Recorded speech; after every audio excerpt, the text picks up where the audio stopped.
मजहबी रहनुमा इमरान खान के ऊपर फतवे लगाने शुरू हो गए हैं। हम राना अब्दुल के पास चलते। राना साहब, ये मजहबी रहनुमा जो फतवे लगा रहे हैं उन्हें आप किस मेर से देखते हैं इस वक्त? देखें, इस जमाने में सबसे बदतरीन जो कौम है, हजूर सल्लल्लाहु अलैहि वसल्लम के फरमान के मुताबिक कि इस सदी के जो उलमा होंगे वो बदतरीन मखलूक होंगे, बल्कि यहूदियों से बदतर होंगे।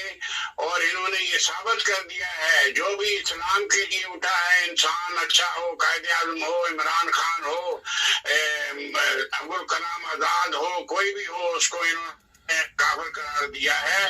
इन लोगों के फतावा में ना कोई सच्चाई है। ये लोग अपनी जाती अनाज की खातर मिस यूज हो रहे हैं। इनको पैसे देकर लोग मिस यूज हो रहे हैं। जहाद अफगानिस्तान हो, इंडिया के साथ जंग हो, किसी के साथ जंग हो, ये उसको ना ये इस्लाम से ताबीर करते हैं, इस्लाम से जोड़ देते हैं। हालांकि इस्लाम से खुद इनका कोई तलक नहीं है। इनके अमल देखें, इनके काम देखें, तारीख बड़ी पड़ी है।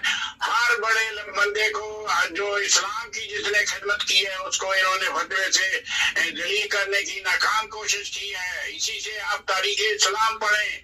अबू हनीफा, हम्बल और ये सारे जितने हमारे इमाम हुए हैं उनको भी इन्होंने फतावा से मार दी है। और आजकल भी यही काम कर रहे हैं। इनका शुरू से यही असूल रहा है।